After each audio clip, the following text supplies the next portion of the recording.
One thing that's always hard for any popular movie franchise or TV show is to wrap the ending up nicely and stick the landing. This movie did stick the landing, but it wobbled a bit.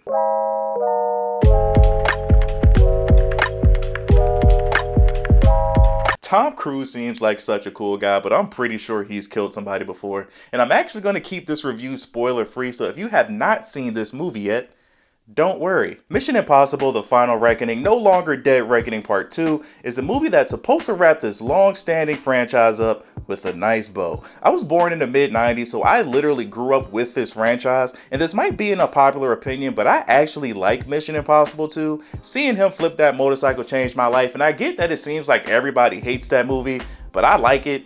Sorry, I saw it when I was a kid, but all the recent Mission Impossible movies have been great. Like, I loved Dead Reckoning, so I was really looking forward to this movie, and I think it delivered. Now, do I think this movie is perfect?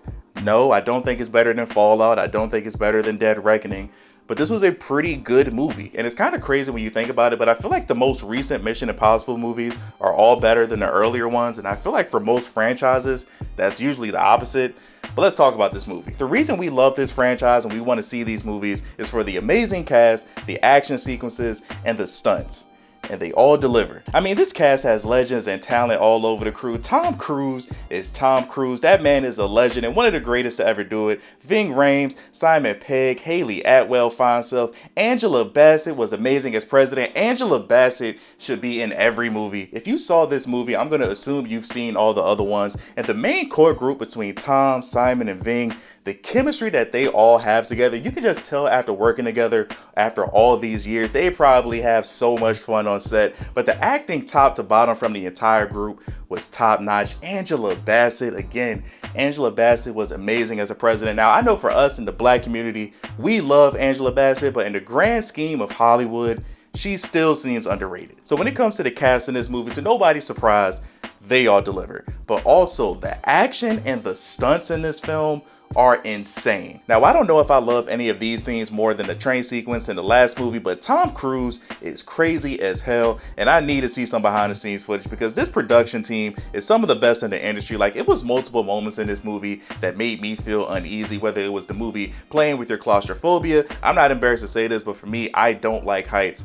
I don't like planes. So that entire plane sequence was amazing to look at, but I did not like that at all. And don't get me wrong, that entire plane sequence was amazing to look at, but it's just, for me, as a guy that doesn't like heights, the thought of being that high up in the air made me want to throw up. And I'm not going to spoil it, but this was in the trailer. It was a portion of this movie that takes place in an underwater submarine. By far my favorite part of the movie. Like, the pacing for this underwater scene was really slow, and I'm saying that in a good way. Like, this entire sequence was so stressful to look at, even though it is no way in hell this man Ethan would have survived this in real life at all. Like, I'm not going to spoil it, and I get it. Turn your brain off. This is an action movie. But if you've seen this movie, I feel like you know what I'm talking about. The locations that they shot at were beautiful, and I felt every single penny of that $400 million budget that they had. The fights in this movie were brutal, and the sound design made every punch sound like it would have knocked me out. But this movie just felt epic. Like, it felt big. Like, the stakes are the highest that it's ever been. It was multiple moments in this movie where I found my palms were sweating. Shout out to Eminem. Like, I think AI in real life is going to destroy the entire world, so this movie was right up my alley. But the ending of this movie, it had a lot of great build up to it, and when I left the theater, I was actually satisfied. Now, are there some things that I don't like about this movie? Absolutely. I don't remember how I felt in my review for the last movie, but the main villain, Gabriel, weak as hell to me. I just didn't care about Gabriel, and he's supposed to be such a big part of Ethan's past, but I feel like he didn't really add anything. Just another generic movie villain. And I'm not going to spoil what happened to him. I'm not going to say if he died, if he got arrested, if he got set free, but I feel like his ending was kind of underwhelming. Like, I feel like my entire theater was confused. It was also a random character that died later in the movie, and again, I do not care about this person. Like, they were trying to treat this like it was a real serious emotional moment. I just wanted them to move on. It was also a moment later in the movie that really pissed me off, because I like when movies, especially if this is the last one, I like when films take a risk. And in the grand scheme of things, it was a moment later in the movie where, for me, at least in terms of the audience, I feel like it was a low risk moment because of the attachment that the audience would feel for these characters. and they didn't pull the trigger. Like, if throughout this movie, it's a lot of moments where it's like, this is an impossible situation. We're all going to die. And then everyone survives. And just so we're clear, this is in reference to some smaller and random characters, not the big main group. If you want to know if anybody dies from the main cast, you gotta watch this movie. The story for this movie was also kind of all over the place. Like, maybe I'm stupid, but I feel like they made the script too complicated. Like, the term Mission Impossible is literal here because it is no way they would have actually survived this. It kind of felt like the writers were in the room like, how can we make this movie more impossible? Let's add a timer, let's add a random detonator. You need this equipment, you need to do this one thing in some milliseconds, you need this suit to go underwater.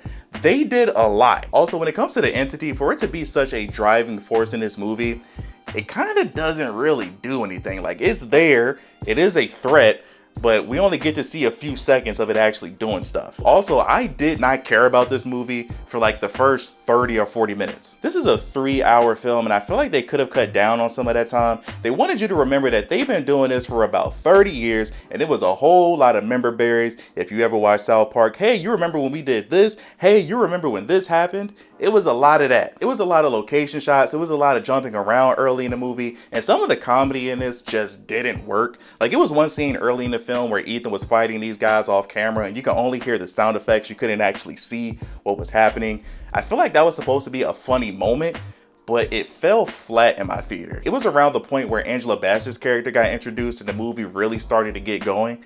That's when I locked in. Some moments of this movie just fell flat for me, and I saw this in IMAX and my theater was pretty packed. Unfortunately, I had the pleasure of being in a theater with a dude that thought he was a comedian. I hate people like that. Just shut up and watch the movie. So I don't know if that guy kind of ruined my experience for this, but overall, this was a good movie. As of this recording, Mission Impossible is projected to make around $80 million in its opening weekend, coming in behind Lilo and Stitch. I can't believe I've never even seen the original movie. On Rotten Tomatoes, it has a critic score of 80% and a fan rating of 90%. I'm actually going to go lower than both of those scores. I'm going to give this movie a 7, which is a good on my scale. It's not a great movie. It's a good movie. I was really nervous at the beginning of this film since I didn't like it, but once the movie picks up, it'll have you at the edge of your seat for the rest of the 2 hours. Amazing action sequences, great acting from everyone, but the story is kinda all over the place. Villains aren't great, and they really go balls to the walls and make sure that this mission is impossible. This is kind of like a better Fast and the Furious movie. This is one of those films that you turn your brain off and you just enjoy the ridiculous things that you're seeing. Because when I walked into this movie theater, the only thing that I wanted to be able to say when I left was that I was entertained. This movie is entertaining, and if this is truly the last Mission Impossible movie, I hope they don't do a reboot or a remake for at least 10 plus years. This was a really good way to end this franchise, but we know how Hollywood is. But thank you guys for watching. Like, subscribe if you're new here. We talk about a bunch of different things in this channel. What are your thoughts on this movie? Did you like it? Did you hate it? It seems like the reviews for this is all over the place. Fans seem to really love it. A lot of critics that I'm seeing seem to really hate it. I think this is a good movie, but let me know your thoughts in the comment section below. Love you guys. As always, remember to tell somebody that you love them. Until next time, see you in the next life.